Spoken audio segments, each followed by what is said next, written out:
కుంభరాశి వారు. కుంభరాశి వారు ముఖ్యంగా మీ ఇంట్లో ఎవరైనా పెద్దవాళ్ళు, ఏకాంతంగా ఉంటున్నటువంటి వాళ్ళు, లేదా ఒక్కరుగా ఉండేటువంటి వాళ్ళు, వృద్ధులు ఎవరైతే ఉంటారో ఒంటరి జీవితాన్ని, ఏకాంతాన్ని అనుభవిస్తూ నేను ఒంటరిగా ఉన్నాను అని అనుకునేటువంటి వాళ్ళని మీ కుటుంబానికి పిలిచి, మేమంతా ఆ నీ కుటుంబమే అన్నట్టుగా వాళ్లకు సాంత్వన కలిగేలాగా వాళ్ళని సేవించడం ద్వారా, ముఖ్యంగా ఎవరైతే వృద్ధులైనటువంటి ఆడవాళ్ళు, వృద్ధులైనటువంటి మగవాళ్ళు ఎవరైతే ఉంటారో వాళ్ళకి సేవ చేయడం అంటే ముఖ్యంగా కుటుంబంలోని వాళ్ళకి సేవ చేయడం ద్వారా వాళ్ళ మనస్సుకు ఊరట కలుగుతూ ఉంటుంది.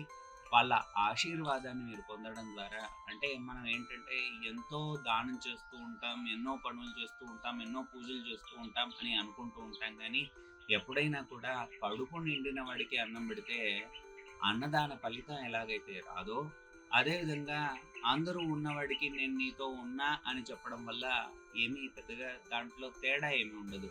కానీ ఎవరైతే ఎవరూ లేరు అని లోటులో ఉంటారో అలాంటి వాళ్ళకి సేవ చేయడం, అలాంటి వాళ్ళకి మనం ఉన్నామని చెబుతూ ఉండడం ద్వారా, అలాంటి వాళ్ళ మనస్సు ఊరట కలిగించడం ద్వారా ప్రతి ఒక్కడి మనస్సులో భగవంతుడు ఉంటాడు అని చెప్తూ ఉంటాం కదా.